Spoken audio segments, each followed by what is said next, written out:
La clase pasada terminamos con este filograma al respecto de los grupos que vamos a seguir viendo en el curso.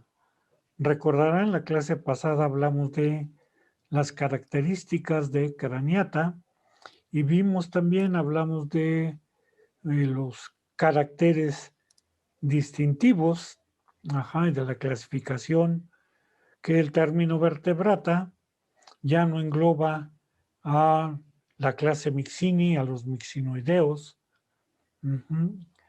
porque su tipo de vértebras tiene un origen diferente, de lo cual también vamos a tocarlo el día de hoy. Pero entonces, continuando con su fila craneata, vamos a hablar del primer grupo de craneados que se agrupan bajo la denominación de agnata, que recordarán también de la clase pasada que el término agnata no es un carácter sinapomórfico, pero se sigue por cuestiones sobre todo didácticas, se sigue utilizando el término agnata para hablar de estos dos grupos en común, y así lo vamos a utilizar en la clase del día de hoy. ¿Ok? Bueno, el patrón agnata, si lo traducimos, la traducción literal sería peces sin mandíbula. Agnata significa carentes de mandíbula, sin mandíbula, y están 4 tipos de organismos incluidos en este patrón: los mixinoideos o peces bruja, los petromizontes o lampreas, los ostracodermos y los conodontos, que son fósiles, por eso tienen la crucecita al lado, pero que son sumamente importantes en relación al origen del hueso, y por eso los vamos a incluir dentro de nuestro análisis de los agnatos. ¿Qué características en común tienen los miembros de estos 4 grupos? Y por estas características antes estaban considerados dentro de una superclase, la superclase agnata, pero que, como les comento, con el advenimiento de la cladística y dado que no hay un ancestro común a ellos, pues quedó en desuso y ahora están como clases independientes.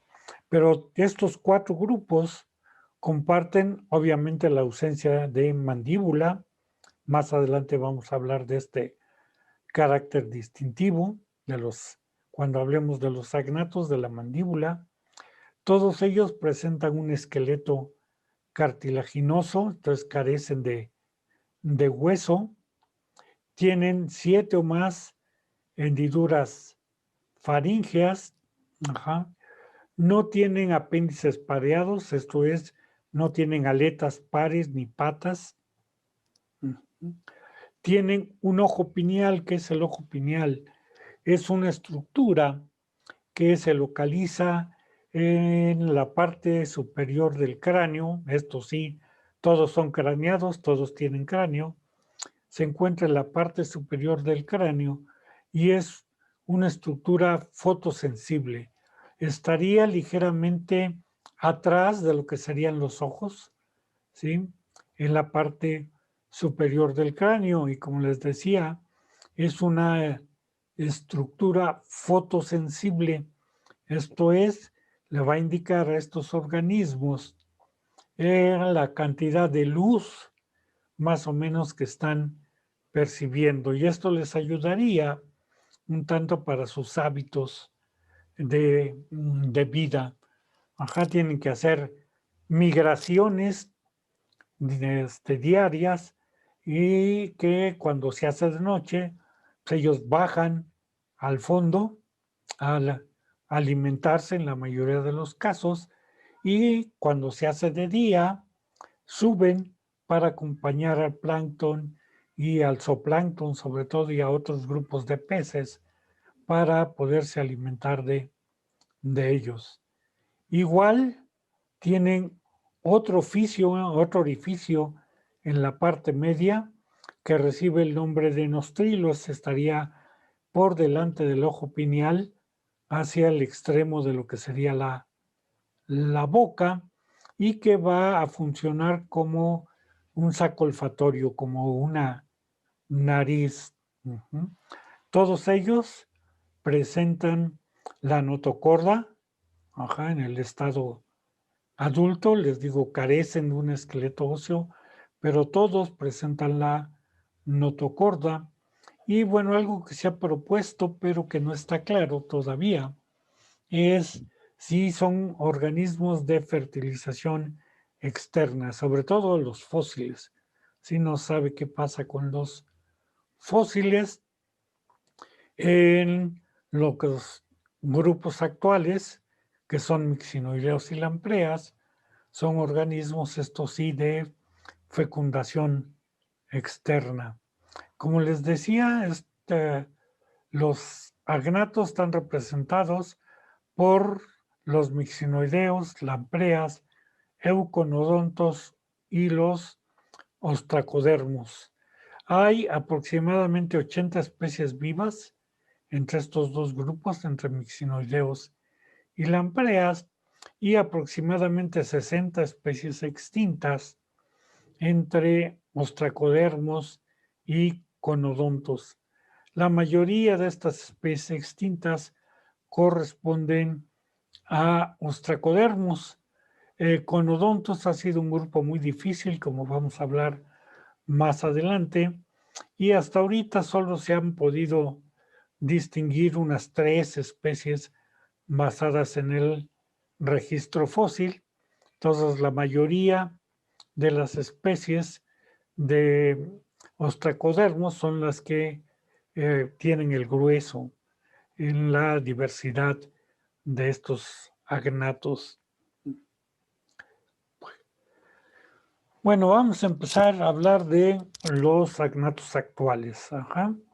Les digo, son dos grupos, los mixinoideos o peces bruja, que tienen aquí en esta imagen, en la parte superior derecha, y los petromizontes, o también los van a encontrar con el nombre de Cephalaspidomorphis.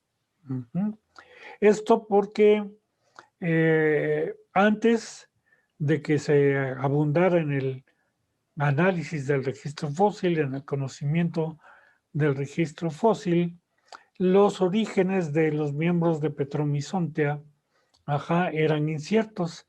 Ahora se sabe, ya hay un registro fósil más abundante, ha permitido hacer estudios, que un género de ostracodermos, el género Cephalaspis, ¿sí? O bueno, no directamente el género, pero un organismo estrechamente relacionado con los Cephalaspis, ¿sí?, dio origen a los petromizontes. Entonces, los autores que reconocen este registro fósil los van a encontrar a ustedes como usan el término Cephalaspidomorphi por ser el ancestro del ostracodermo y de las lampreas, y otros van a encontrar ustedes en otros libros que en lugar de la clase Cephalospidomorphi utilizan la clase Petromizonti, o Petromizontia, pero se hacen referencia al mismo grupo de animales. Igual, como pueden ver ustedes en esta clasificación, hay un solo orden, los mixinoformes, que son estrictamente marinos y cuyos adultos son carroñeros, y en los petromizontiformes también hay un solo orden, el orden petromizontiformes, que son marinos y dulceacuícolas, esto sí. Ajá. Incluso hay organismos que pasan una parte de su vida en el mar y regresan al agua dulce, reciben el nombre de catadromos por este comportamiento, y en los adultos funcionan más o menos como formas parásitas, mientras que mixinoideos son carroñeros. ¿Qué caracteres tienen en común los agnatos actuales? Pues son peces, los van a encontrar como término común haciéndose referencia a ellos de peces, que carecen de mandíbulas, carecen de hueso, como ya habíamos hablado, ajá, carecen de escamas y de aletas pareadas, que tienen orificios branquiales en número variable y que en ambos casos tienen un cuerpo anguiliforme, como el que tienen ustedes aquí, marcado. Aquí tienen un acercamiento, más o menos. Incluso estos grupos estaban agrupados, valga la redundancia, bajo el término ciclóstomos, ajá, que viene de la palabra latina de ciclo, que significa redondo, stomos, boca, y hace referencia a que eran organismos con una boca redonda por la carencia de mandíbula. Como pueden ver ustedes, ni siquiera el término ciclostomio o ciclostomos, con el cual en algunos libros los pueden encontrar como una clase ciclostomi, y estos serían órdenes o subclases, dependiendo del autor. El término ciclostomi tampoco es adecuado, ¿sí? Los peces bruja, los mixiniformes, realmente no tienen una boca redonda. Al contrario, tienen una boca vertical. Es el único grupo de vertebrados que presenta como boca una abertura vertical. Y eso sí, en los petromizontiformes, ¿sí? En las lampreas, estos sí tienen un embudo oral, ¿sí? Completamente redondeado, con forma redondeada. Aquí tienen ejemplos de los dos, vamos a ver más adelante. Mixiniforme debe su nombre a unas glándulas, de estas que se ven aquí, estos puntitos blancos, y estos petromizontiformes deben su nombre a un patrón conductual, ¿sí? Que es común en los miembros de este grupo. ¿Y qué es esto? Fijarse a una piedra, adherirse a una piedra. Petrón es piedra. Son organismos que se pegan a una piedra para esperar que pase un depredador una presa, y nadar hacia ella. Bueno, vamos a profundizar en estas clases. Como les decía, la clase Mixini, que ahora también, se me olvidó ponérselos aquí, la pueden encontrar como clase Hiperotreti, Mixini o Hiperotreti. Y este término Hiperotreti fue propuesto originalmente por Haeckel allá en el siglo antepasado, por el de los años de 1800, si no mal recuerdo, principios de los 900, que fue el primero que estudió o propuso una clasificación de acuerdo al tipo de vértebras que tenían estos organismos. Entonces, pueden encontrarlos como clase Hiperotreti, que significa que tienen elementos vertebrales en la parte superior del cuerpo, o clase Mixini, que viene del griego, que mixo significa viscoso, y se debe a la capacidad que tienen estos organismos de secretar un mucus un mucus muy abundante que les va a servir sobre todo como una estructura de defensa.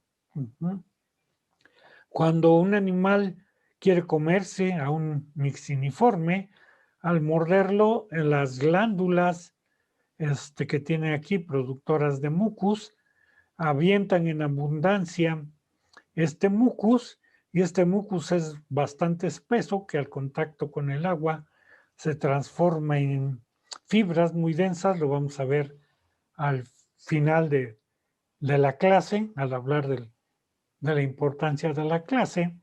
Y este mucus les llena la boca y les impide respirar, impide la entrada de agua. Entonces, los organismos que no han tenido experiencia y lo muerden, pues de inmediato lo sueltan porque sienten que se ahogan, no entra agua, a veces se tapa la región faríngea y pues liberan al pez de inmediato. Y los que ya tuvieron algún contacto con estos, pues aprendieron y saben que a estos organismos no se les puede morder por esta ración. Bueno, son organismos marinos, ¿sí?, que se distribuyen básicamente en aguas templadas, esto es, o intertropicales, estarían entre los dos trópicos, en ambos hemisferios. Aquí tienen ustedes marcado en amarillo los puntos donde se han hecho colectas científicas de los mixiniformes. Como pueden ver, son muy abundantes en el Atlántico de los Estados Unidos, en menor cantidad en el Pacífico. En México prácticamente solo están en el norte de la península de Baja California, y hay también en el Golfo de México, pero en la parte que corresponde a los Estados Unidos.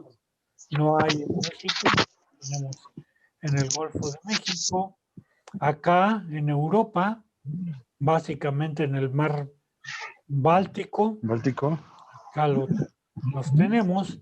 Y después pueden ver que en las costas de Brasil y Argentina, en la punta de la África y también en esta parte de Australia, Japón y Corea, donde los organismos son muy apreciados.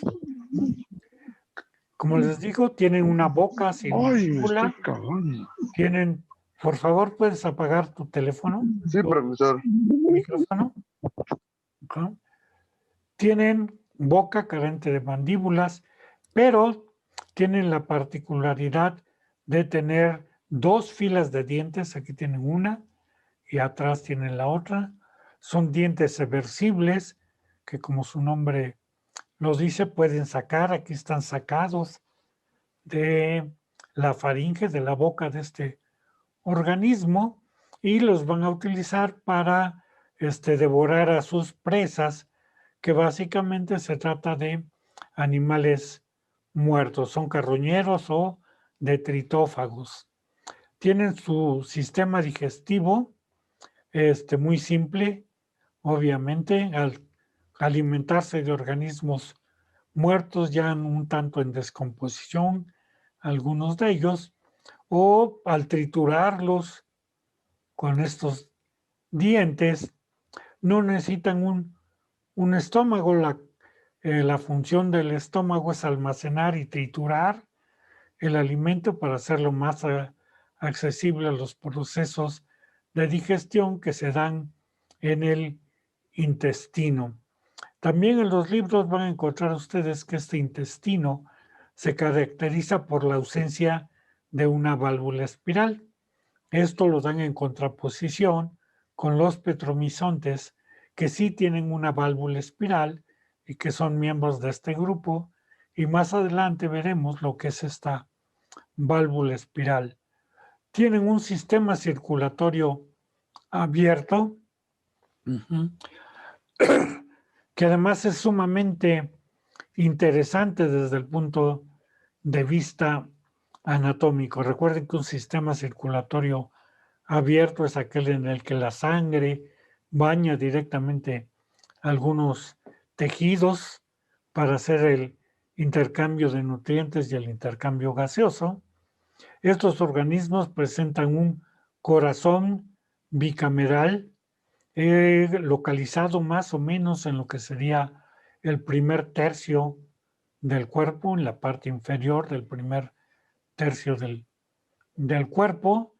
Tienen un seno venoso, un gran seno venoso, donde se va a recibir la sangre venosa, la envían a este corazón bicameral y este corazón bicameral la va a enviar a la piel para que haya el intercambio gaseoso, básicamente a las branquias, que después vamos a hablar cómo funcionan sus branquias.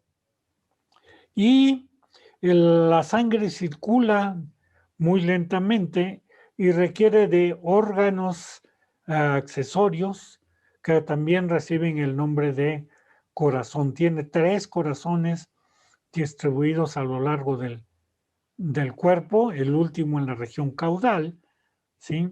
Que van a ayudar a bombear la sangre tanto de ida como de regreso. Esta sangre que les digo que es de circulación lenta. Hay de 5 a 16 pares de branquias, pero estas branquias son internas, ¿sí? Y están constituidas en bolsas, están agrupadas las branquias formando una especie de bolsitas. Ahora, el número de aberturas branquiales al exterior va a ser variable. En los géneros más comunes vamos a encontrar una sola abertura al exterior. Ustedes tienen aquí esta imagen del género Myxine, que es el más abundante. Estos son parte de manchas normales. Aquí tendría una especie de ojo rudimentario que no funcionan, son organismos prácticamente ciegos y como verán no existe ningún orificio branquial, hay uno, pero es difícil de ver, sobre todo en esta fotografía. Más adelante vamos a ver un video y a ver si ponen atención para poderlo localizar.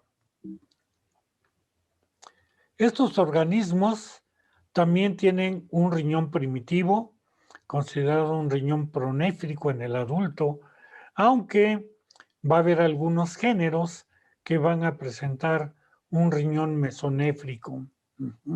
Espero que ya hayan visto a qué corresponde un pronefro y un mesonefro para que tengan un poco más claro estos aspectos.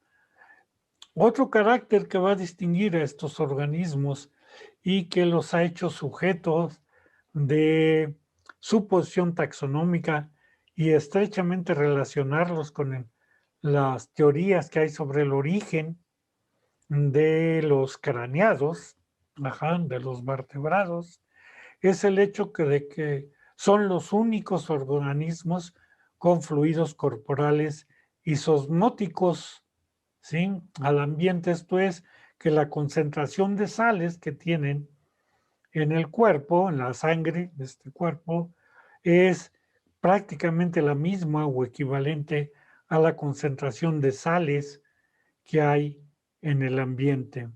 Y su riñón, este riñón pronéfrico, se va a encargar únicamente del proceso de excreción. No es necesario un proceso de osmorregulación, dado que su sangre tiene los mismos elementos más o menos, ¿sí? O están en la misma concentración que las sales en el agua de mar. También son organismos que carecen de cerebelo, esto es que no tienen una buena coordinación de la temperatura corporal y también son de los pocos grupos que presentan los 10 pares de nervios craneales de los que hablamos la clase pasada.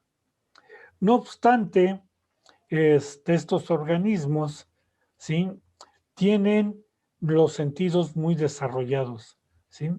El sentido del gusto, del sabor, está muy desarrollado en ellos, el del olfato, el del oído, ya hablábamos que la vista es la excepción, ajá, tienen sus ojos degenerados, pero el oído, recuerden que la principal función del oído es la de el equilibrio, el mantener el tono muscular para poderse mover con libertad en el medio ambiente. Y esto lo da el número de canales semicirculares que se tienen en el oído. Además, esto ayuda a percibir más o menos, a darse una idea de percibir el ambiente. Se piensa, se cree con los pocos estudios que se han hecho, que si tienes un solo canal semicircular, como el que presentan los mixinoideos, tu percepción del mundo es como si estuvieras viendo una pantalla, nada más, como si estuvieras viendo la televisión, y además como si la estuvieras viendo en blanco y negro. Ahora, estos organismos, su percepción del mundo es muy rudimentaria, sus ojos están degenerados, ajá, pero su respuesta a la gravedad, a la ley de la gravedad, esta sí está dada por la presencia de este único par de canales semicirculares. Ustedes van a encontrar en los libros que dice que estos organismos responden a la aceleración rotacional. ¿Qué quiere decir esto? Que se marean, traduciendo las palabras burdas. Si tú agarraras un mixinoideo por la cola y le das vueltas, lo giras y lo pones en el agua, se marea, no sabe para dónde dirigirse, tiene que esperar un momento hasta poder entender cuál es su posición en el medio. Con respecto a su reproducción, son dioicos. En un mismo individuo se encuentran ovarios y testículos, pero solo uno de ellos es funcional, no hay autofecundación. Pueden operar como machos o como hembra, dependiendo de los estímulos ambientales.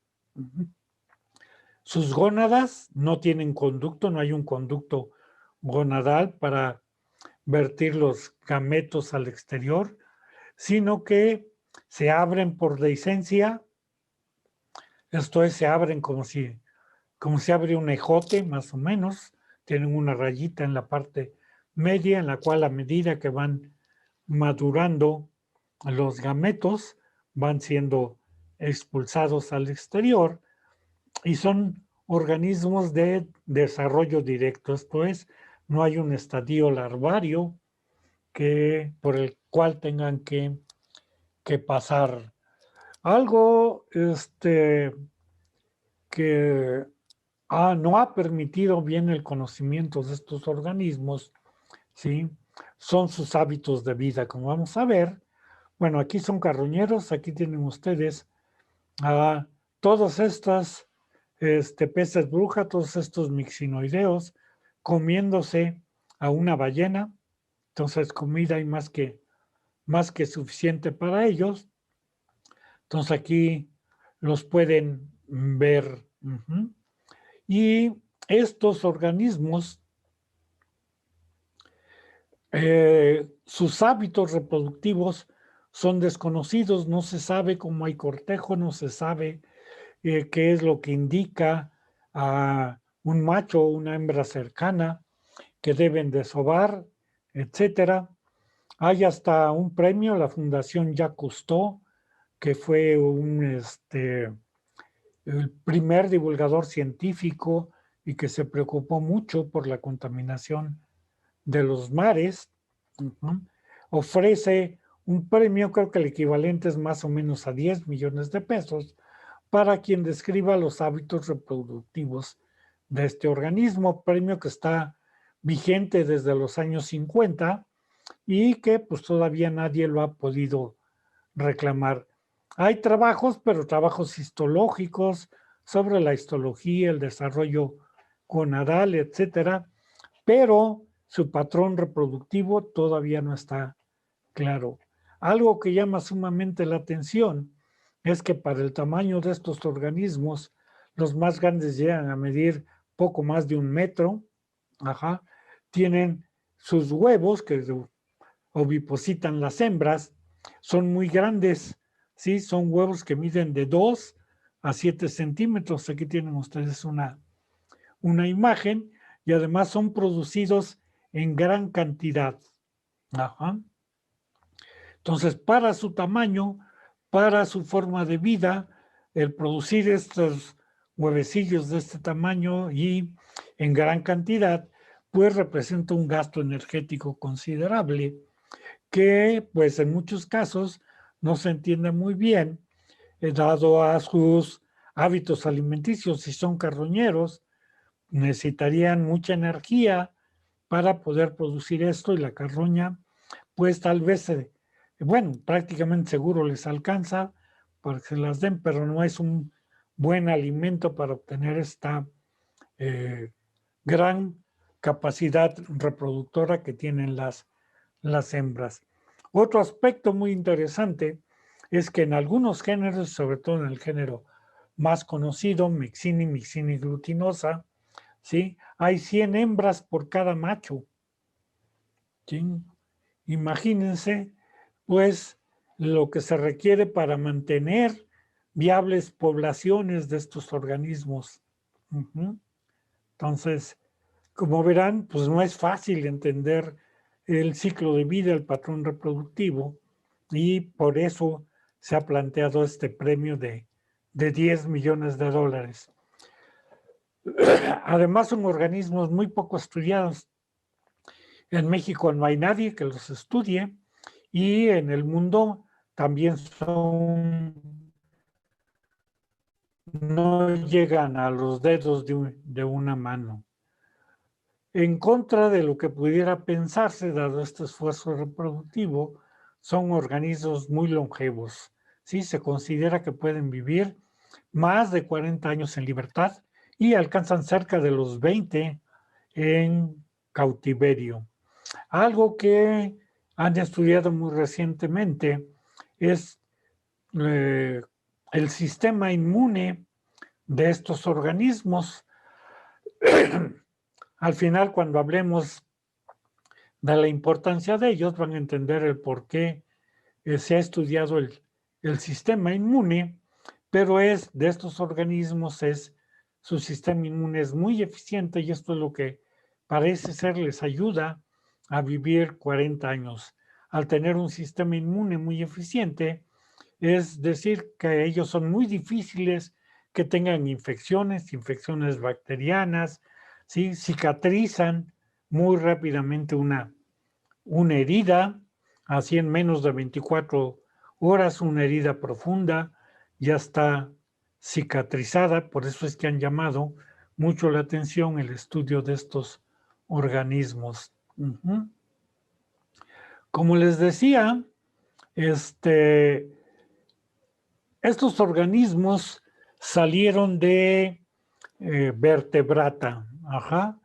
Aquí tienen ustedes una diapositiva y un análisis de la probable evolución de qué pasó con las vértebras en Mixini. En este trabajo, que se los dejo de tarea, Ota et al., Ota y colaboradores, estudian los elementos parecidos a vértebras. Este es el término putativo, que se les puede asignar como vértebras. Son elementos más o menos parecidos a vértebras. Y ellos dicen que la pérdida de las vértebras o desde el punto de vista homólogo al que tenemos el resto de los vertebrados, se debió a una pérdida de la segmentación o que Mixini representa un estado ancestral antes de la adquisición de las vértebras y que podían representar un ensayo de la naturaleza. Ellos hacen un análisis histológico, también hacen un análisis de expresión de de genes y plantean hipótesis al surgimiento de estos elementos que, como les digo, parecen conformar vértebras y que solo están presentes en la región caudal de estos organismos. Aquí tienen ustedes unos cortes histológicos. Aquí estaría la aorta dorsal. Aquí estaría más o menos el equivalente a un disco vertebral. Ajá. Acá tienen ustedes la notocorda. Y aquí, para que tengan patrón de comparación, esta correspondería a la parte inferior del pez, a esta región de aquí. Acá la parte inferior, donde estaría el elemento vertebral, una aorta dorsal, por la cual obviamente circula un vaso, y la notocorda. Y acá tienen ustedes una vista de lo que correspondería a la parte dorsal de estos elementos. Esta es la ventral, esta sería la dorsal. Aquí tienen ustedes la notocorda como referencia, aquí está, acá está en la otra imagen, y ven la presencia de unos elementos como formando un arco aórtico, y un elemento medio de lo que correspondería al soporte de esto para constituir un elemento vertebral. Pero el surgimiento de estos elementos es diferente a cómo se forman las vértebras en la superclase vertebrata. Entonces ellos proponen algunos de estos esquemas de lo que pudo pasar con Mixini. Proponen un ancestro de los cordados que no tenía vértebra. Y después se vino una radiación de estos elementos. Aquí hay un organismo hipotético con vértebras cartilaginosas, no óseas, con vértebras cartilaginosas, que pudo haber seguido dos caminos. ¿Sí? Uno, que es el de los mixinoideos, en el cual solamente quedan algunas reminiscencias en la parte caudal y sobre todo en la parte vertebral, que son estos, lo que más se tiñe. Y a diferencia, tendríamos los otros grupos, las lampreas, en los cuales ya hay vértebras bien formadas, pero sobre todo con los elementos dorsales claramente diversificados y con un origen aparte a partir de este ancestro hipotético, los mandibulados con las vértebras típicas que nosotros conocemos. Este análisis lo van a poder ver con mayor claridad cuando hagan la tarea, la lectura y la traducción de este artículo de OTA, y colaboradores, hecho en junio del 2011 y que hasta la fecha pues ha seguido vigente, no ha habido avances a este respecto. Bueno, continuando con la anatomía de este organismo, aquí tienen su anatomía externa, ¿sí? Tiene una boca que va a presentar unos tentáculos o barbas que principalmente funcionan como olfato y gusto, que están estrechamente relacionadas entre sí. Acá tienen los poros de las glándulas mucosas. Como verán, son muchos a todo lo largo. Y poco antes de la parte media del cuerpo o al final del primer tercio corporal se encuentra la abertura externa branquial. ¿Sí? La única abertura externa branquial. Ya habíamos visto la boca, es esta cavidad pequeña que está en posición vertical, y a partir de esta boca una lengua raspadora, que además con estos 2 hileras de dientes queratinizados. Acá tienen lo que correspondería a la anatomía interna. Tienen un nostrilo, que es un orificio que va a funcionar como si fuera la nariz, ¿sí? Aquí lo tiene, estaría colocado en esta parte, más o menos, en la parte superior del cráneo, ligeramente adelante o ligeramente posterior a las barbas de la boca. Aquí tienen las barbas, aquí tienen el nostrilo, que como pueden ver, tiene comunicación directa con la faringe. Además, en este nostrilo está un saco olfatorio que va a estar en estrecho contacto con el cerebro. Ya hay un cerebro más o menos bien formado. Todo esto correspondería al sistema nervioso tubular dorsal. En gris tienen a la notocorda. Ajá. Bueno, aquí está el conducto nasofaringeo, que les digo que va a comunicar con la faringe. Esto correspondería a la faringe. Estas serían las hendiduras branquiales internas, estarían por la parte interna de la faringe. Y tendrían aquí la representación de una bolsa faríngea, ¿sí? El agua entra por esta abertura, va a bañar, va a circular en esta bolsa y va a salir para un conducto externo que va a comunicar varias bolsas para de que después desemboquen en un orificio común al exterior. Tienen la lengua raspadora, tienen un músculo que es lo que hace eversible que salga o se retraiga esta lengua raspadora. Aquí tienen ustedes 2 dibujos, ¿sí?, donde se observa en los orificios branquiales externos las glándulas mucosas, y aquí haciendo la disección de esta parte anterior, aquí la tendríamos, aquí están los orificios branquiales externos, les digo son un par, uno de cada lado. Aquí tienen las bolsas branquiales y un canal de salida que va recogiendo el agua que está pasando de la faringe, baña la bolsa y para vertirla al exterior, ¿sí?, por esta hendidura faríngea, por este solo poro faríngeo. Vean esto sobre su forma de vida. A fish so ancient it has remained unchanged for 300 million years. This is the hagfish.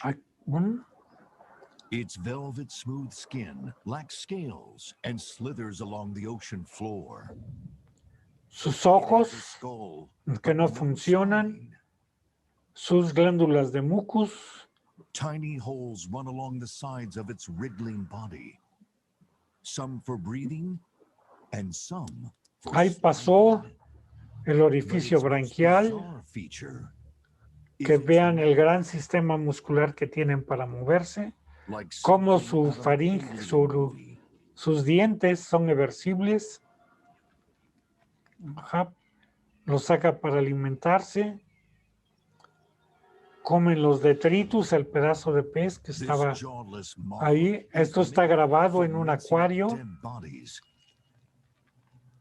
Pero ahorita van a ver cómo se mueven de manera natural en su ambiente.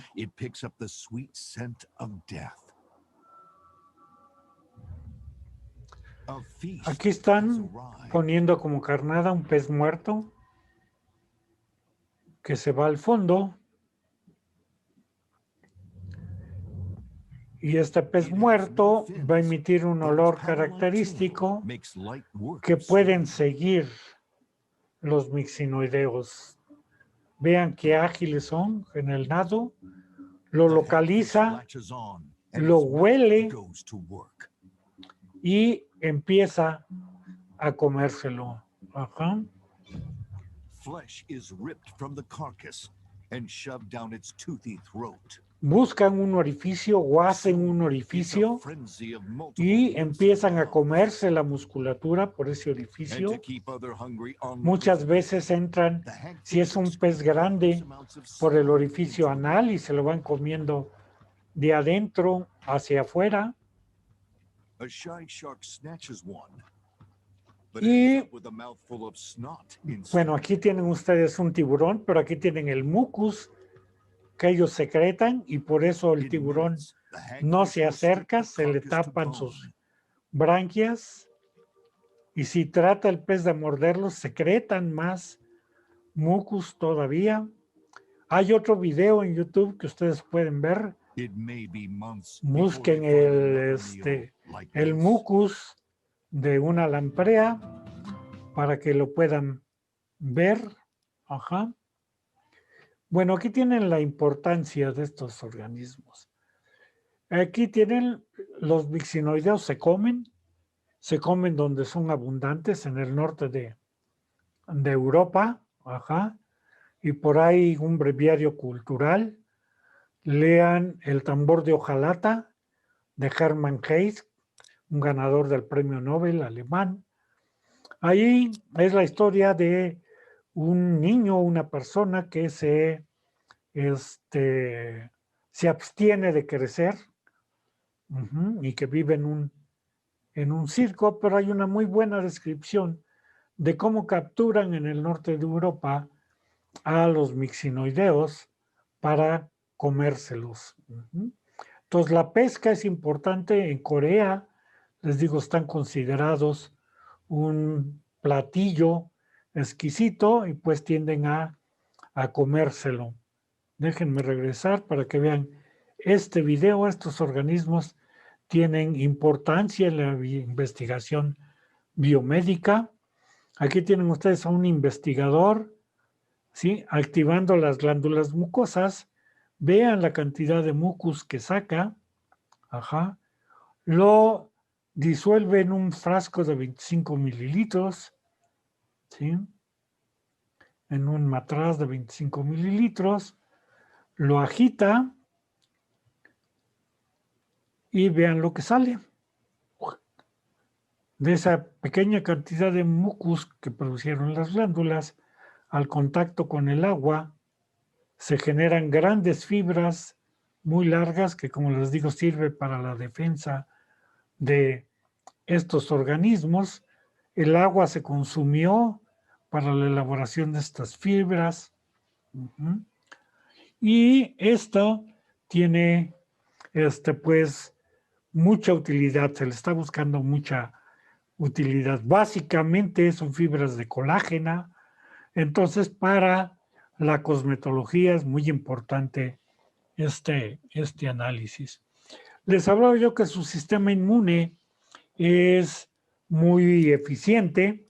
Entonces, por lo mismo han sido utilizados para la investigación biomédica.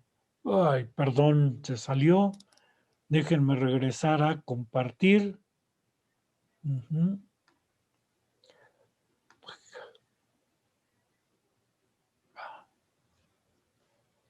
Déjenme.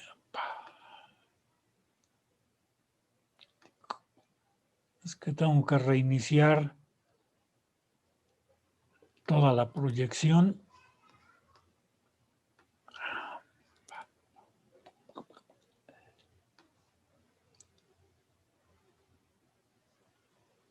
Doctor, en lo que reinicia su... Sí, dime.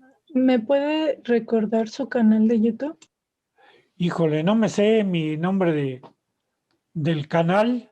Bueno, búscalo por mi nombre, Ricardo López. Está como Ricardo López. Sí, como Ricardo López lo puedes encontrar. Y bueno, en los correos que les he enviado, ahí les envío la liga básicamente a mi canal y ahí lo puedes ver. Sí, gracias, doctor.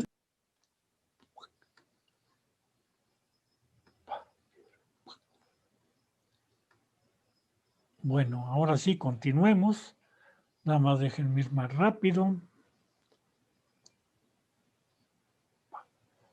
Bueno, estábamos hablando aquí de la investigación biomédica y de su sistema inmune.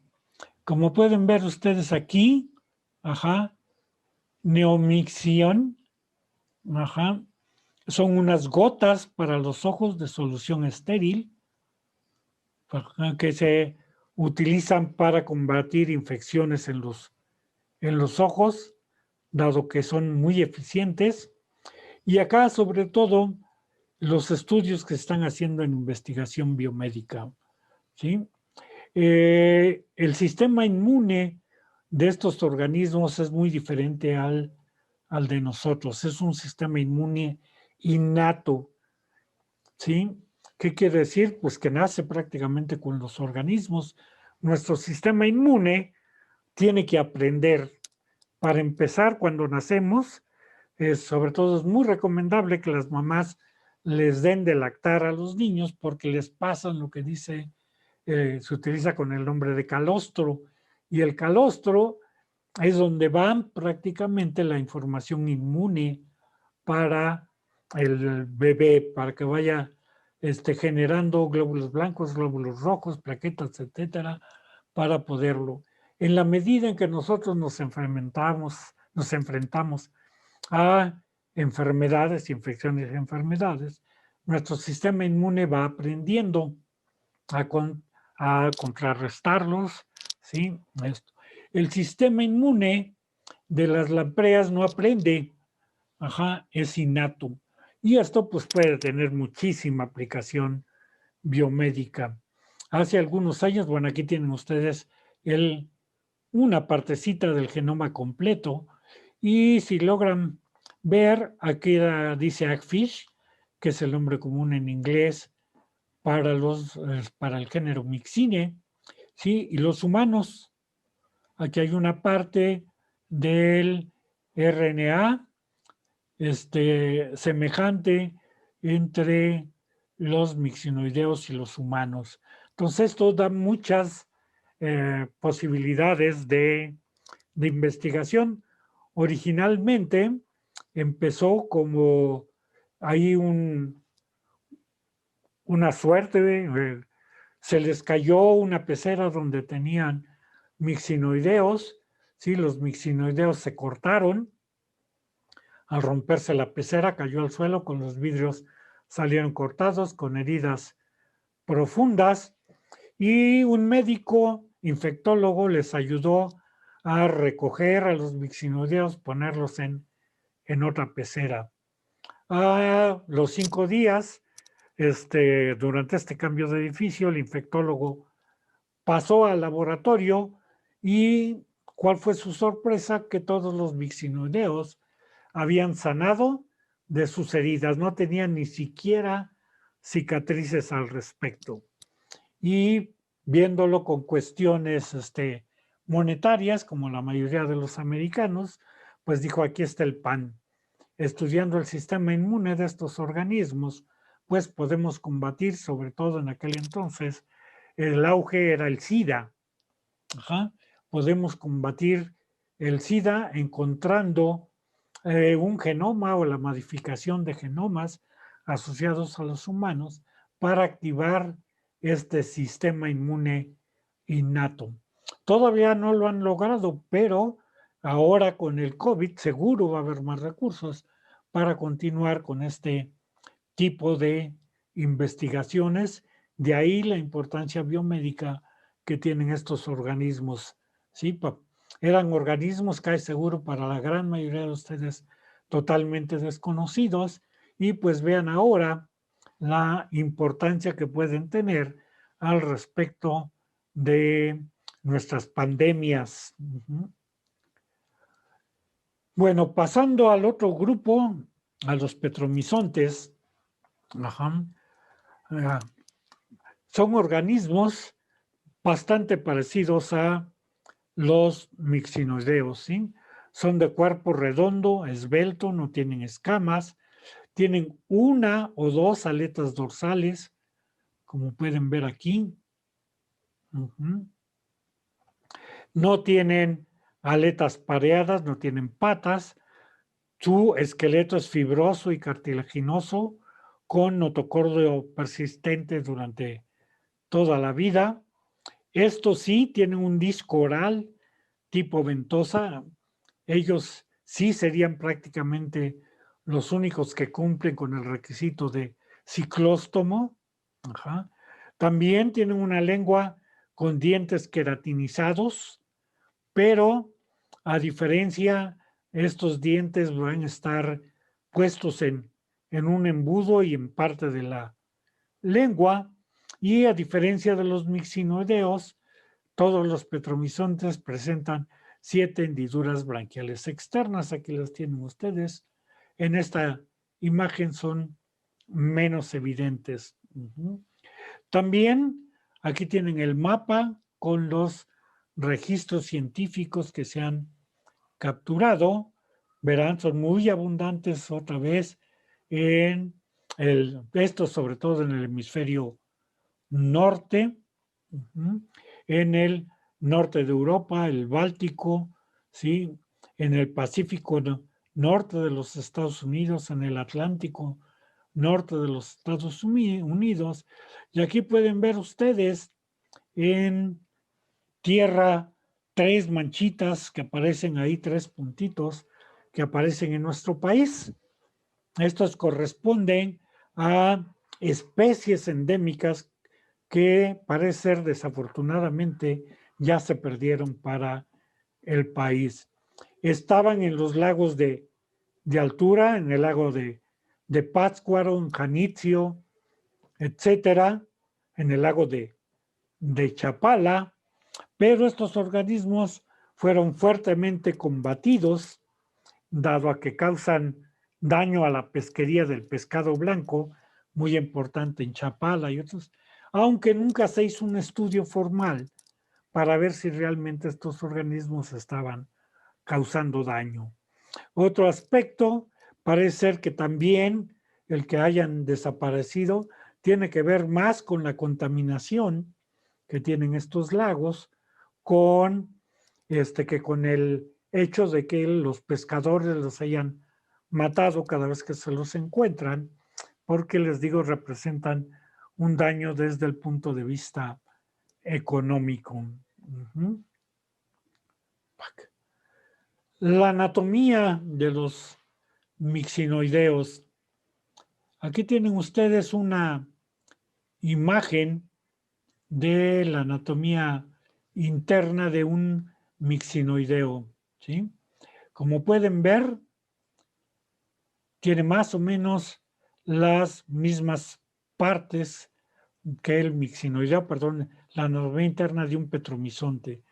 Tiene un cordón nervioso con un cerebro bien diferenciado, está aquí más o menos en rosita, un cerebro bien diferenciado, ¿sí? Y el cordón nervioso en posición dorsal.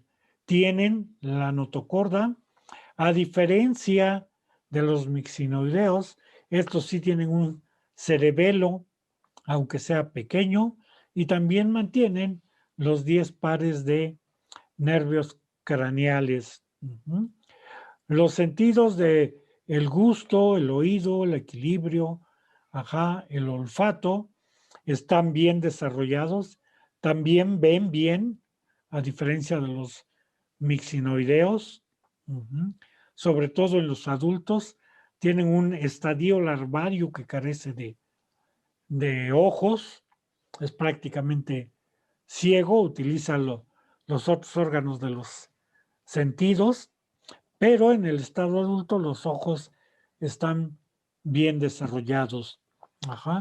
Tienen un sistema digestivo también sin estómago, dado su tipo de alimentación. Se van a alimentar básicamente de fluidos corporales, y estos sí tienen un intestino con un doblez espiral que recibe el nombre de válvula espiral. Hagan de cuenta que la pared interna del intestino, la interna, nada más se enrolla sobre sí misma formando una especie de tirabuzón. ¿Sí? ¿Esto por qué? Para incrementar la superficie de absorción. El intestino es relativamente corto, pero por la parte interna, como está plegado a manera de tirabuzón, se incrementa mucho la superficie de absorción. Son dioicos, hembras o machos, tienen una sola gónada que carece de conducto, al igual que los mixinoideos. Cuando madura la gónada, cuando madura el organismo, produce óvulos o produce espermatozoides que van a ser vertidos a la cavidad celómica, y esta cavidad celómica nos va a llevar a una especie de gonoporo, ¿sí? O en algunos casos hasta el ano, para que sean vertidos al exterior y sean fecundados. Entonces son organismos de fecundación externa. Tienen una etapa larval, ¿sí? Que se conoce como larva amocetes. Y es una larva prolongada. El estadio de larva puede durar hasta 7 años y viven generalmente enterradas en el fango, alimentándose del limo, de los detritus del fango, o salen ligeramente para alimentarse de diatomeas y otros microorganismos del plancton y se vuelven a enterrar en este limo, en este fondo de los lagos o los mares, porque son de hábitos marinos y dulceacuícolas. Así, viendo rápidamente, tenemos la boca, tenemos los dientes, dientes córneos, quitinosos, que forman el embudo oral, tienen un músculo que va a sacar la lengua, que también es retráctil, ¿sí? Con esto.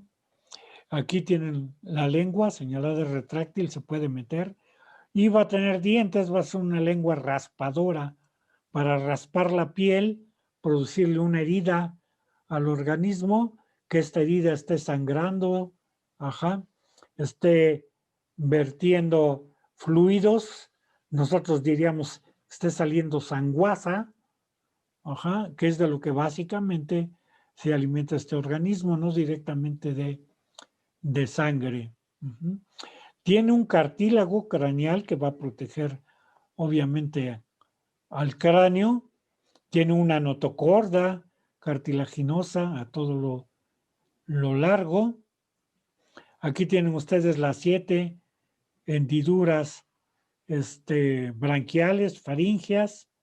Tiene una aorta branquial, ¿sí? Que viene de para enviar la sangre al resto del cuerpo.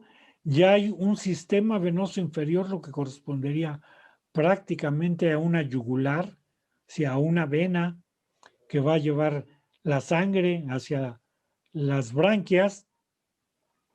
Y como verán aquí, hay un atrio, un ventrículo, un corazón bicavitario, ¿sí? El hígado, bueno, un ovario, un intestino que aquí prácticamente no se logran ver, y los músculos, los paquetes musculares envueltos por membranas, los llamados mioceptos.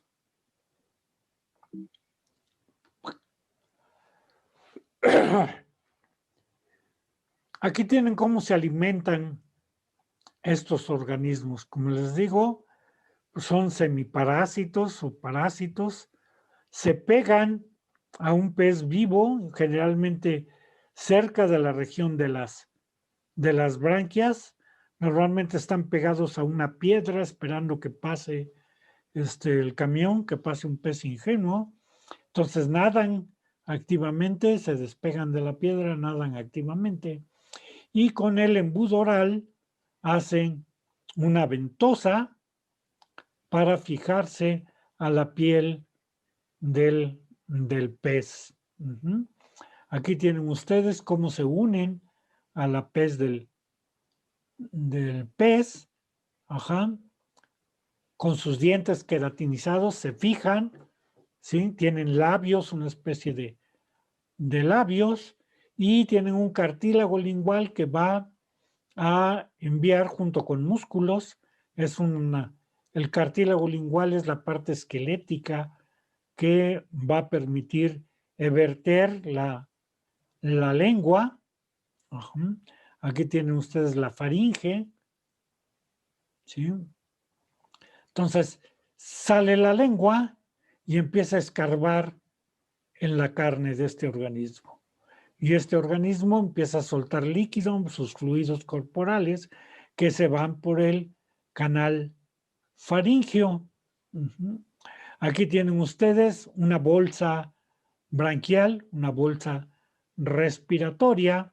Esta bolsa respiratoria, cuando no entra el agua, no hay comunicación faríngea, ¿sí? Se va a activar por los músculos asociados a la faringe. Va a estar ensanchando la faringe y comprimiéndola para hacer una especie de vacío, una especie de bombita, para succionar agua, llenar su bolsa branquial, hacer el intercambio respiratorio y verterla al exterior. Recuerden, hay 7 bolsas branquiales. Aquí tienen ustedes la anatomía externa, ¿sí?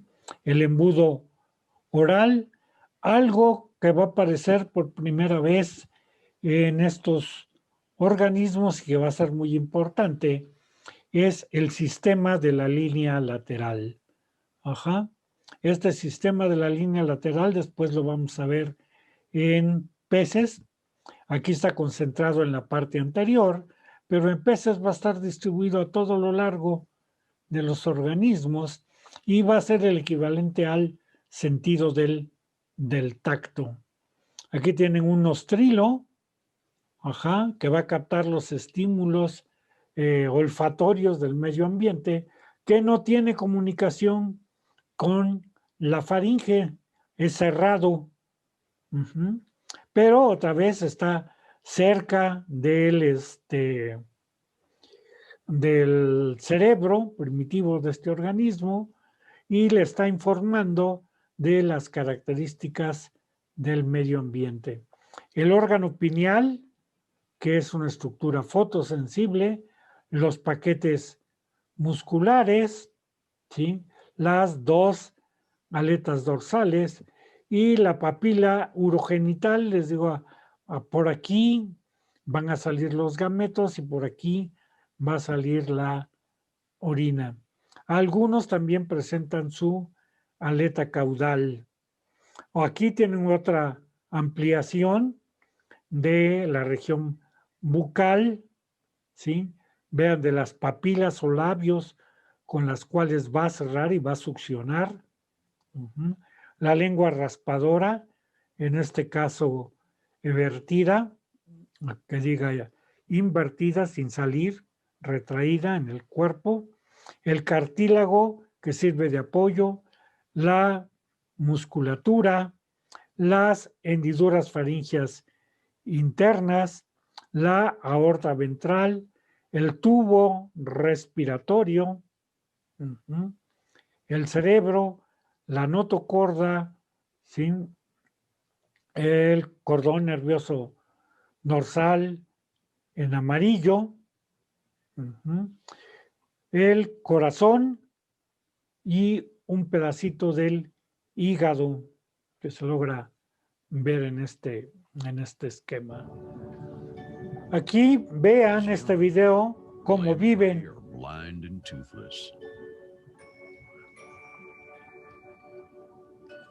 Como verán, en este sí se distinguen claramente sus hendiduras branquiales.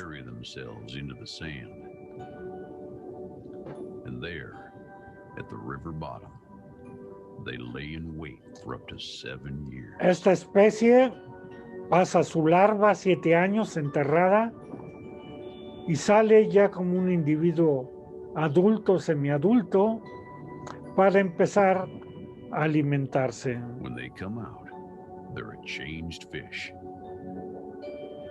Vean cómo bombea Their gill holes are cuando fully tiene ocupada la boca, que está fijada a un sustrato. formed, and they've grown a mean set of teeth, Vean cómo agarra. rings of them. Vean sus 7 hileras de dientes, la lengua raspadora que está aquí. Ujú. Para alimentarse de los líquidos corporales.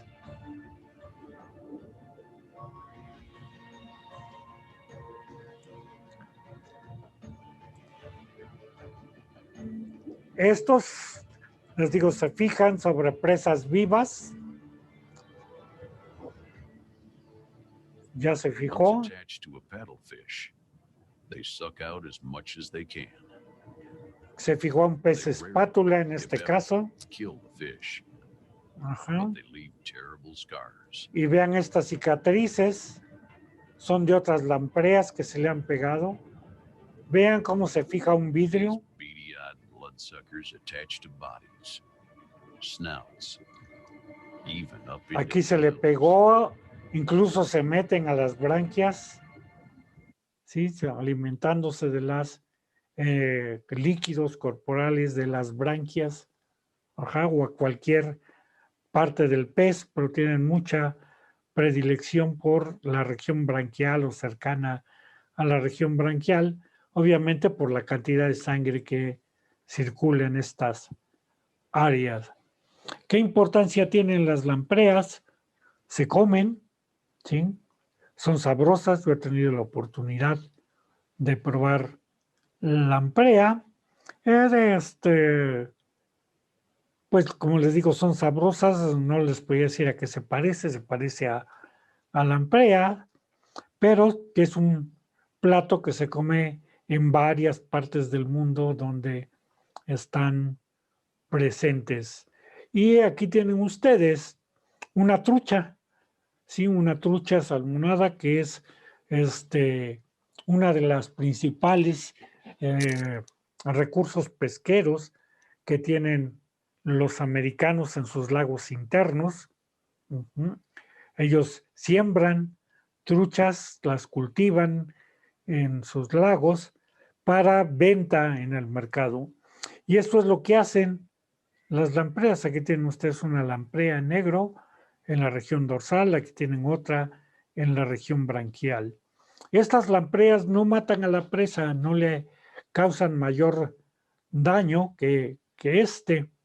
El problema es que cuando se va al mercado, la gente que ve este daño en el pez no se lo come, no lo compra. Entonces un daño más que psicológico básicamente, porque es poco atractivo al producto, a las truchas, ¿sí? Entonces, ¿qué hacen algunos pescadores en Estados Unidos? Filetean la trucha y la venden trucha empacada. Entonces, probablemente algunas de estas truchas empacadas tuvieron daño por lampreas en la parte superficial. Venderla como trucha fresca prácticamente es imposible. Bueno, ahora hablemos de los agnatos fósiles, ¿sí? También les comentaba que hay dos grupos. Bueno, ahorita hablamos de cuántos grupos hay verdaderamente, ¿no? Pero hay un registro fósil abundante de grupos que estaban considerados dentro de los agnatos. ¿Sí? Aquí tienen la posición taxonómica actual de los miembros de este grupo. Entonces tenemos el Phylum Chordata, todos tienen otocorda, Subphylum Craneata, todos tienen cráneo, la clase Mixini o Hyperotreti. Les digo esto por el probable origen de sus elementos vertebrales, descrito por Haeckel hace un chorro de años, pero que ahora, con el advenimiento de la cladística, se está retomando. Entonces, si alguna vez encuentran un artículo hablando de los hiperotreti, pues ya sabrán que corresponde a los mixinoideos. La clase Petromyzontia, o Hiperoartria, que fue el nombre que en contraposición le puso Haeckel a estos organismos por sus arcos, arcos vertebrales, más o menos por lo que podían ser los arcos vertebrales. Y luego tenemos la clase Conodonta, un grupo fósil, y la clase, así entre comillas, Ostracodermi. Antes los conodontos, que fueron muy difíciles de asignar su posición taxonómica y filogenética, estaban metidos dentro de los ostracodermos.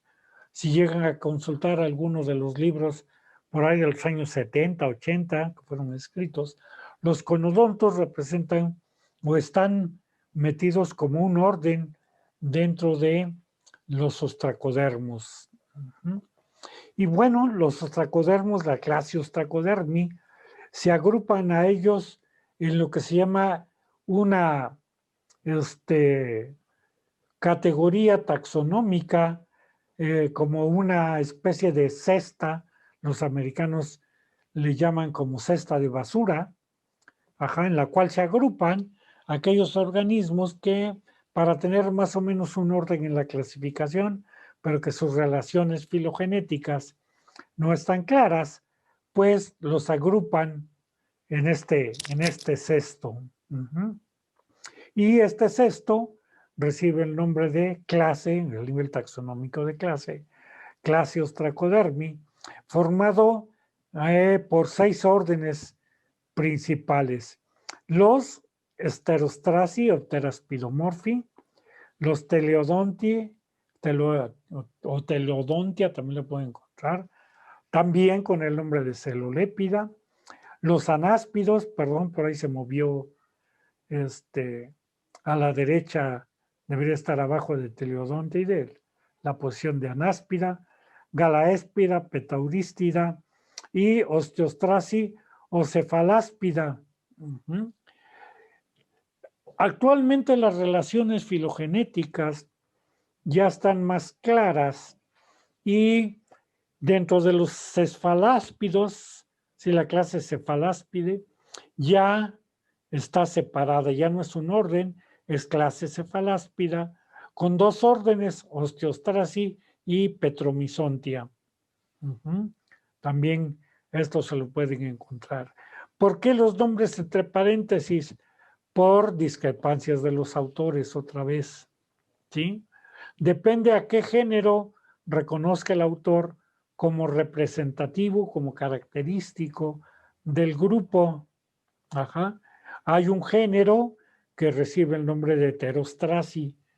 Entonces, los autores dicen que debería de llevar el nombre del género que mejor representa las características, que es Pterostraci. Otros dicen que no, que es el género Pteraspis. Y que por lo tanto, todo lo que se parece a Pteraspis debería de estar dentro del orden Pteraspidomorphi.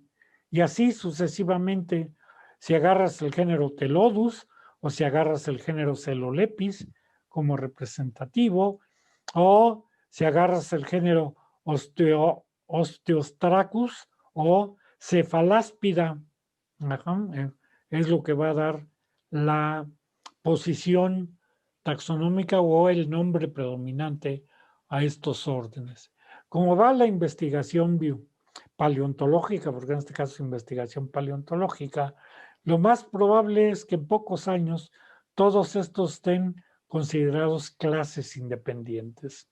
Entonces vamos a tener un aumento en el número de clases, aunque vayan a quedar representadas prácticamente cada una de ellas con un solo orden. Y después tendríamos la otra superclase, las de los mandibulados, que vamos a empezar a hablar de ellos la próxima semana. Bueno, veamos al primer grupo de agnatos fósiles, los conodontos o euconodonta. Ajá. ¿Qué quiere decir el nombre? Si agarramos euconodonta, viene del griego eu, verdadero, conus, cónico, y dontos, dientes. O sea, son los organismos que realmente presentaban, ¿sí?, un cono dentario. ¿Qué es este cono dentario? Hagan de cuenta una especie de embudo que se localiza en la parte anterior de la faringe de estos organismos. Tendrían una boca redonda, más o menos parecida a la de las lampreas, y aquí tendrían ordenados estos dientes que estarían formando el conodo o el cono dental, que es lo que va a caracterizar a los miembros de este grupo. Prácticamente recientemente se encontraron fósiles que pudieron ver cómo estaba constituido el conodon y hacer una idea de cómo funcionaba este conodon.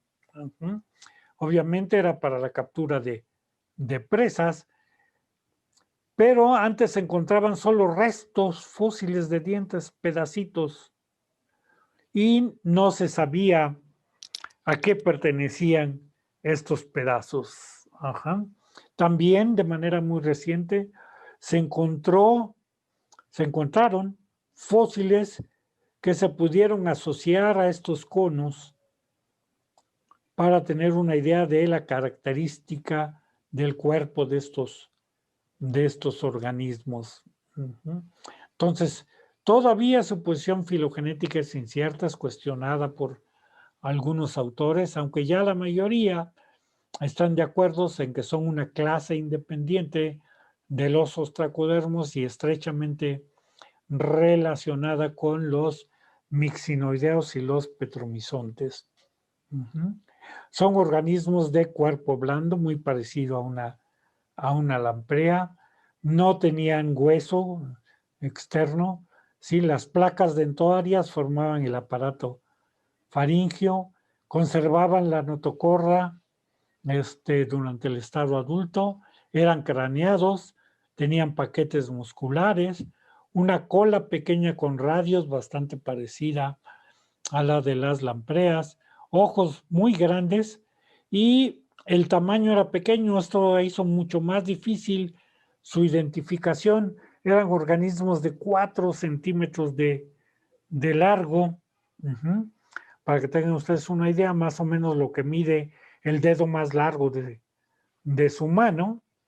Así serían de ese tamaño los organismos. Ahora imagínense el tamaño de los dientes y de los restos que se encontraron. De ahí tantos problemas para su clasificación, para su posición.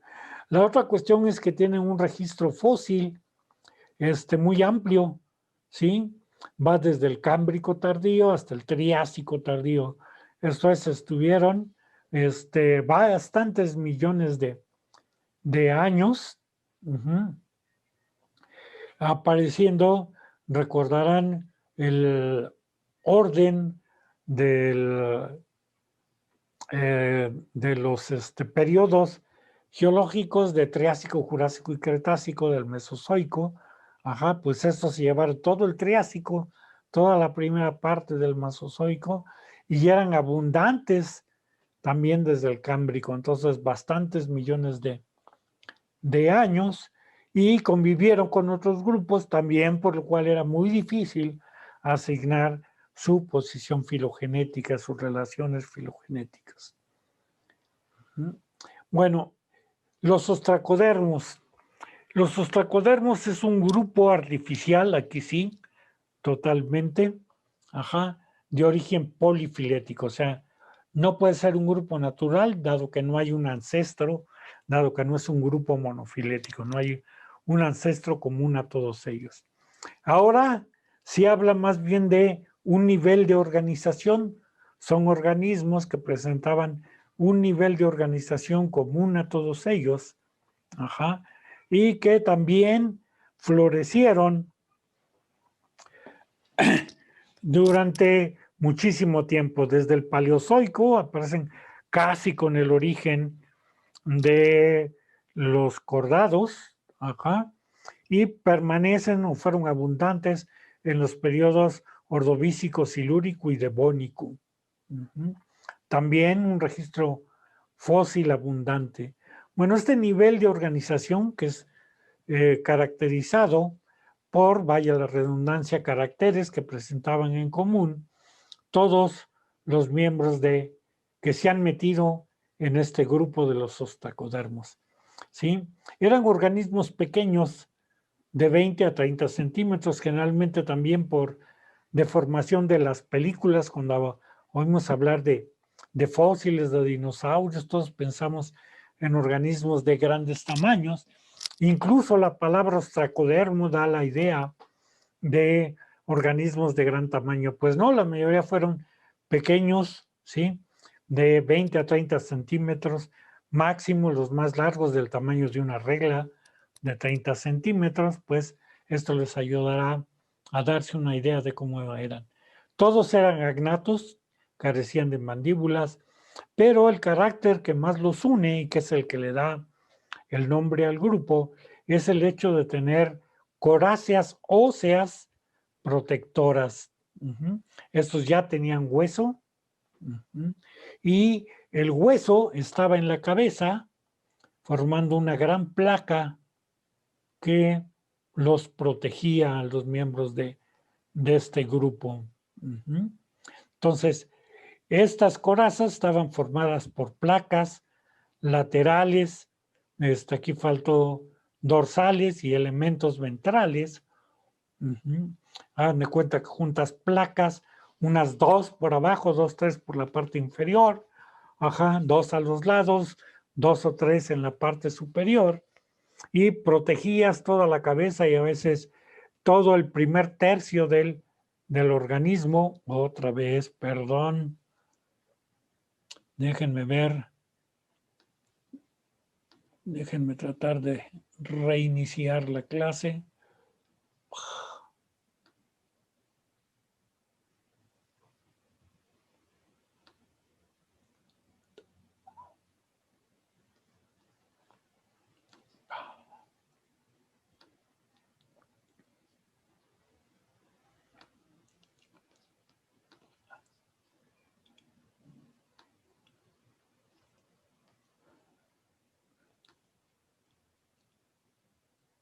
Perdón, pero hoy estoy utilizando otra computadora por diversos aspectos personales y estoy en una laptop bastante pequeña, entonces muevo el dedo de más y se sale el compartir pantalla. Bueno, estábamos aquí con los ostracodermos hablando de sus corazas protectoras que todos tenían en común, que les digo que fueron muy abundantes, incluso antes de que se conociera el registro fósil del que hablamos de hemicordata, de cefalocordata, de picaya, jaicohuites, etcétera. Estos eran los vertebrados, los cordados más antiguos que se conocían. ¿Por qué? Por el hecho de tener hueso. Entonces, prácticamente 50 millones de años antes, ¿sí? Se originaron los cordados, pero no había registro fósil hasta que aparecieron los ostracodermos, que sí era abundante, y por eso se planteaban las dudas todavía mayores al respecto del origen de este grupo. Bueno, ¿cómo eran los ostracodermos? Vamos a agarrar a este organismo, Cephalaspis, como típico de un ostracodermo. Presentaban la notocorda durante toda la vida, eso sí, a pesar de que ya había hueso, la notocorda era persistente en toda su ciclo de vida. Presentaban también un ostrilo en la parte media dorsal de la faringe. Aquí tienen ustedes el nostrilo marcado en este esquema. Lo pueden ver en la representación de al lado también, del lado derecho, la parte correspondiente. Tenían un ojo pineal en la parte media del cráneo. Ajá, también lo pueden ver más o menos en la representación del lado derecho. Algo que llamó mucho la atención de los miembros de este grupo era el tener una aleta caudal heterocerca. ¿Qué quiere decir heterocerca? Pues que tenía los lóbulos de tamaño diferente. Perdón, aquí hay un errorzote de ortografía. Heterocerca debe ir con H, y esto hace referencia, sobre todo en los ostracodermos, en que la aleta caudal presentaba el lóbulo superior más grande que el lóbulo inferior, y esto era común en muchos miembros de este grupo, sobre todo de la parte de su evolución. Los organismos, podríamos decir a la mitad de la evolución, hasta los más evolucionados, estas aletas heterocercas se hicieron más evidentes. Y lo cual era una incógnita para tratar de explicar a qué se debía, que ahorita vamos a hablar de ello un poquito más adelante. Tenían bocas circulares, pero estas bocas circulares eran parecidas a las de una lamprea, pero al parecer no eran móviles. Ajá. No podían succionar, no podían filtrar en un orificio en una de las placas óseas que conformaban el caparazón. Eran organismos filtradores y depredadores bentónicos, ¿sí? Sobre todo de presas de cuerpo blando. Esto es, iban arrastrándose en el suelo, en la arena, como lo hace más o menos las rayas en la actualidad, y cuando encontraban camarones, pequeños moluscos, pequeños crustáceos que tenían el cuerpo blando, pues se los succionaban, dado que no hay una mandíbula, no hay dientes en estos. Algo que se observa en todos los miembros de este grupo es el desarrollo de habilidades locomotoras. Esto es, mejorar la hidrodinámica, ¿sí? Y las partes que ayudarían a una mejor locomoción, ¿sí? ¿Cuáles fueron estas? El desarrollo de la aleta caudal, el desarrollo de partes carnosas para conformar una especie de aletas, y se les llama aletas por analogía, porque carecen de elementos óseos.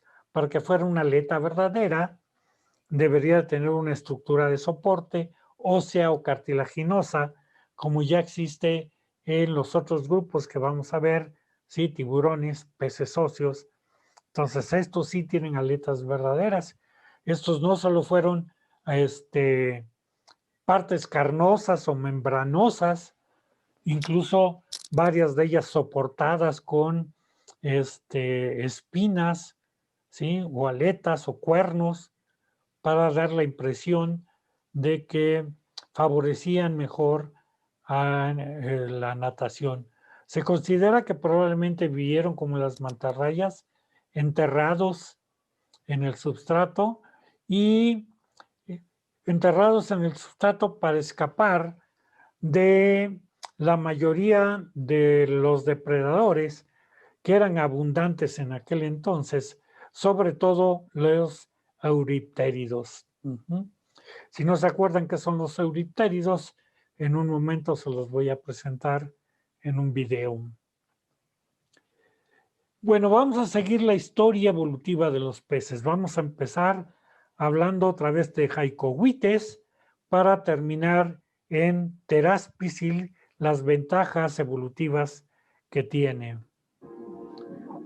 Es único, porque en lugar de tener una coraza en el exterior, la tiene en el interior. Ha desarrollado una columna primitiva. Es el primer vertebrado. El antecesor de todos los animales vertebrados del futuro, desde el dinosaurio. Esta parte del video ya la habíamos visto. Su columna flexible le permite moverse mejor que el invertebrado Anomalocaris. Puede comerse la carne y luego salir huyendo sin sufrir daños.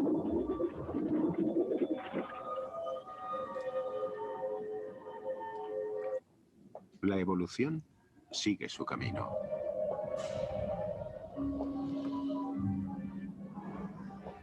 Tras millones de años de evolución, los peces van adquiriendo su morfología definitiva.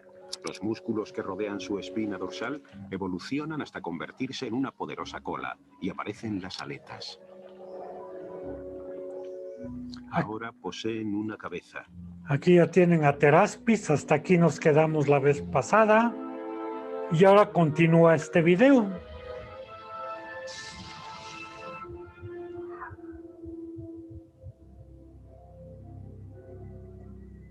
Esto es un Cephalaspis tenuicornis, un ser pacífico que se alimenta de las algas mediante su boca carente de mandíbula. Pero también ha desarrollado una cabeza protectora muy dura y unas gruesas escamas.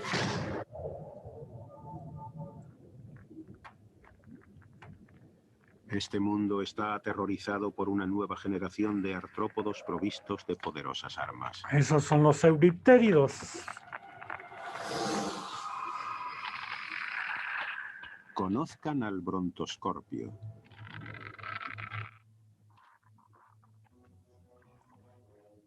El brontoscorpio vigila su próxima comida.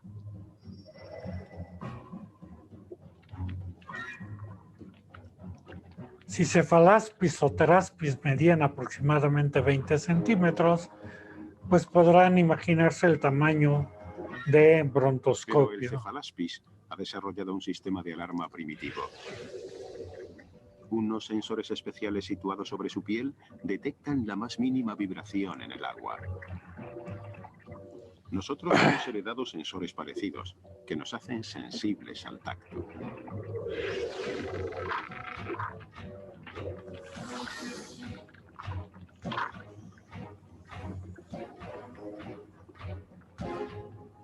Con su casco defensivo, el Cephalaspis no puede nadar rápido durante mucho tiempo. Debe descansar con frecuencia. Pronto estará extenuado.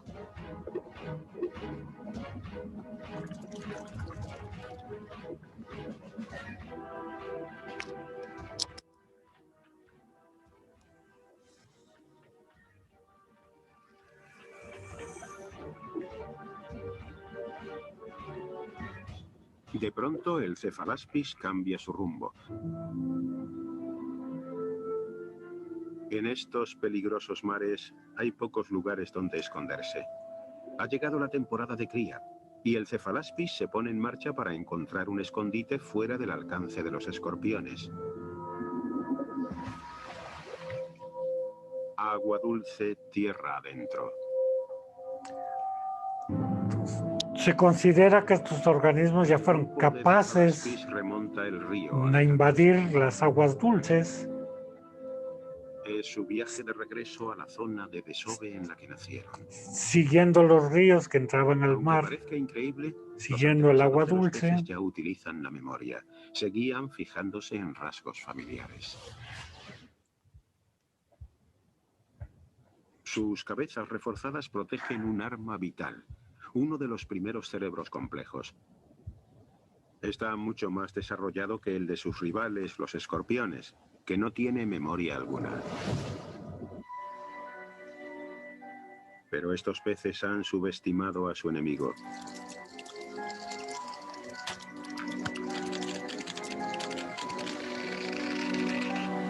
Son los artrópodos y no nuestros ancestros quienes dieron el primer paso para salir del mar y adentrarse en tierra firme.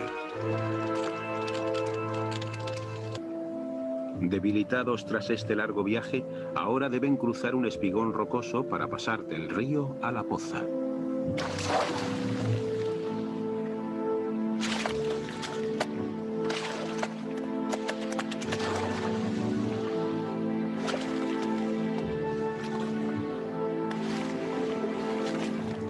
Los primeros que lo consiguen comienzan a depositar sus huevas.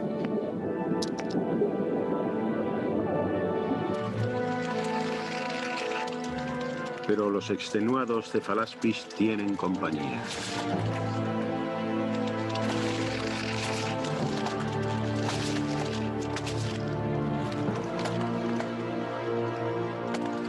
Unos escorpiones se han tropezado con este suculento botín.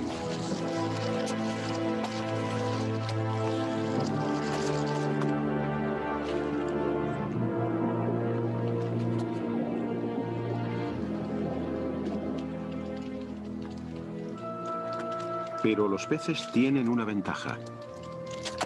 El inteligente cefalaspis ha navegado hasta aquí a propósito, mientras que el brontoscorpio está aquí por casualidad. Pronto están completamente saciados, mientras que los peces continúan saltando.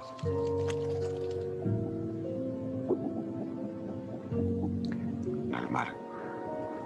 La inteligencia ha vencido a la fuerza bruta, y pronto dejarán de ser presas tan fáciles. La evolución les proporcionará armas para poder combatir.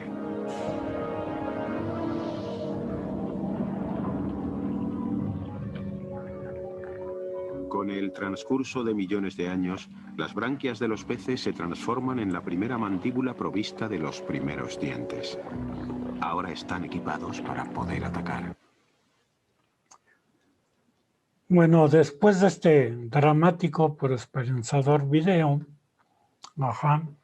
hablaremos un poquito de lo que llaman algunos autores los aportes evolutivos de los ostracodermos. Hay básicamente dos, ¿sí? Uno es el desarrollo de la aleta caudal y otro del cual ya hablamos y vamos a hacer un repaso muy breve, es el origen del hueso dérmico. Les decía como uno de los principales aspectos que caracterizaron a los ostracodermos fue el desarrollo de diversas estructuras para facilitar el nado.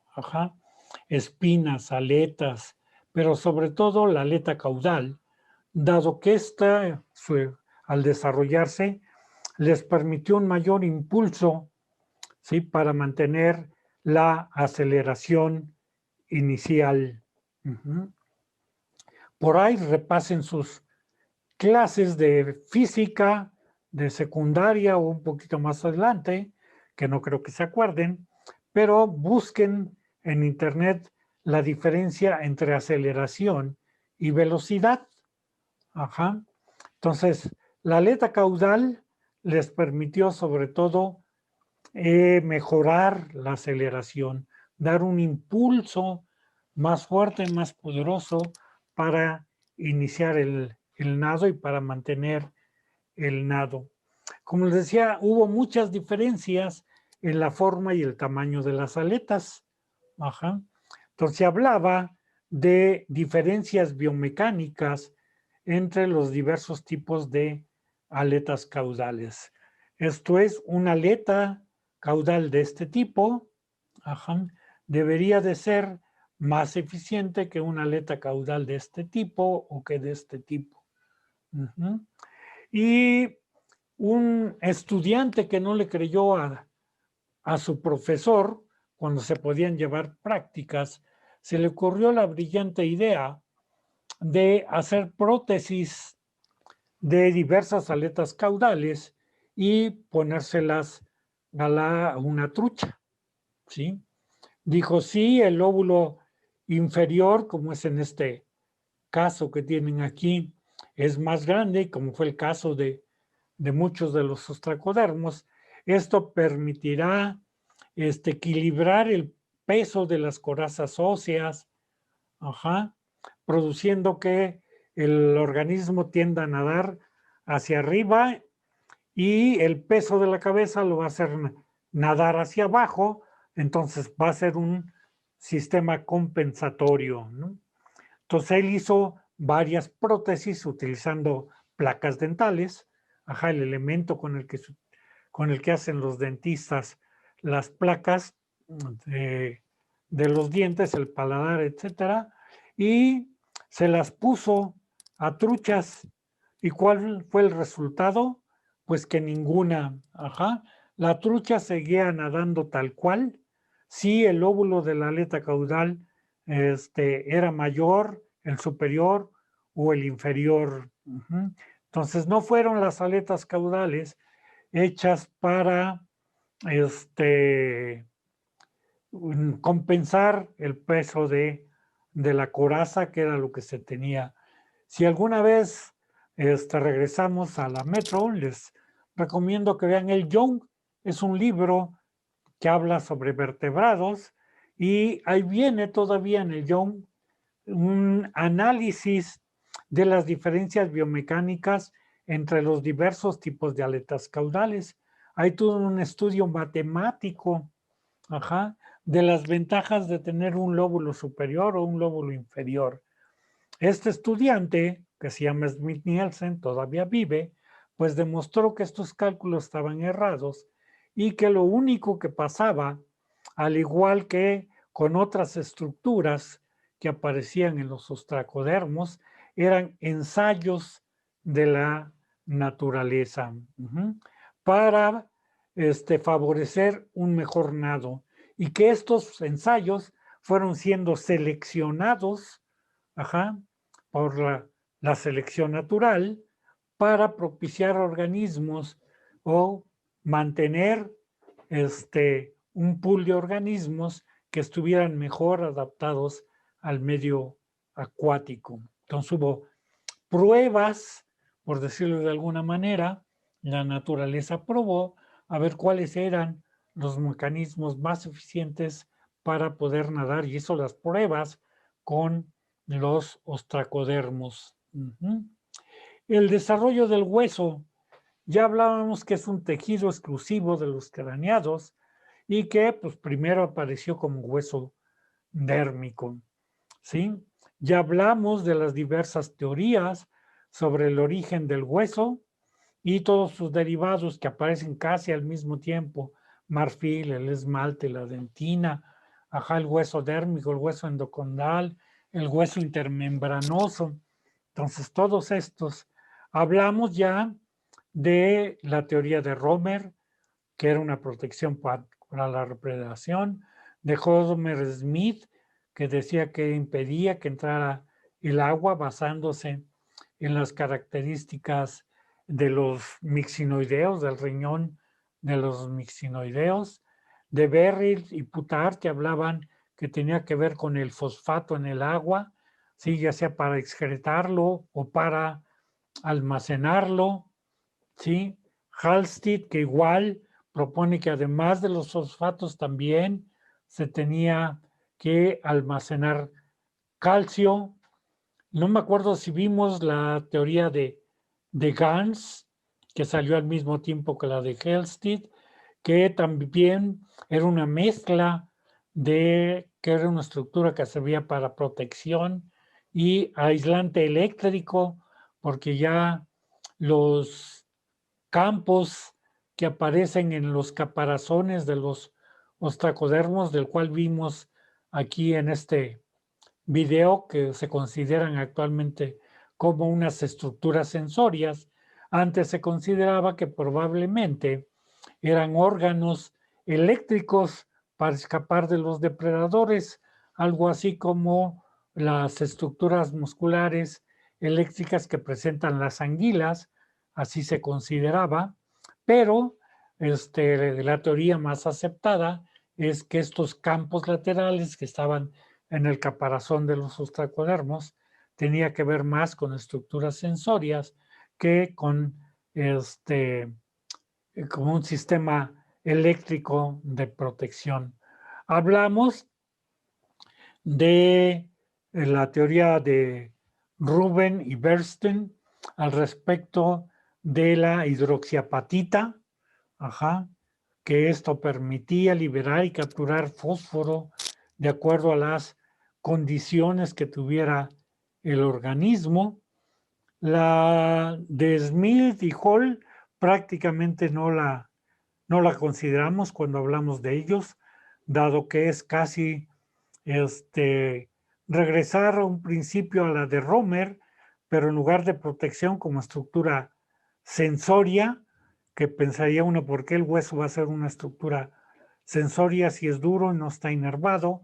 Porque permitía un hueso poroso, como este que tienen ustedes aquí en la imagen, y permitía el paso diferencial de las corrientes de agua, y en la piel estaban las estructuras sensorias, y esto le podría ayudar a favorecer, a distinguir de dónde venían.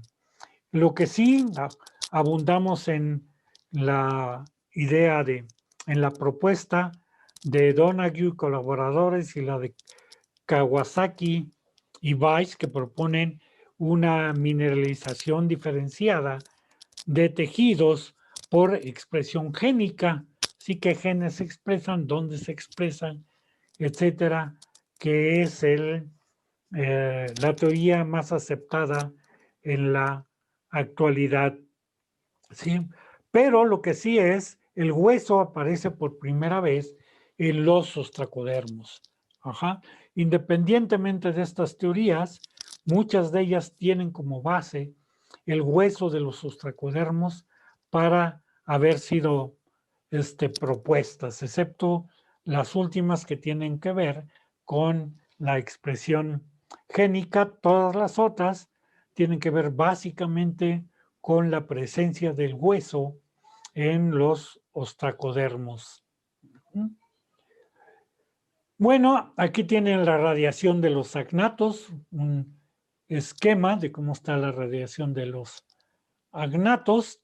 Ahí se las dejo para que vean. Aquí, como dice, representa 10 familias. Como verán, los conodontos fueron muy abundantes y llegaron hasta nuestros días solo los mixinoideos y las lampreas. Lo último, recordar que Agnata no es un grupo natural, esto es, no tienen un ancestro en común.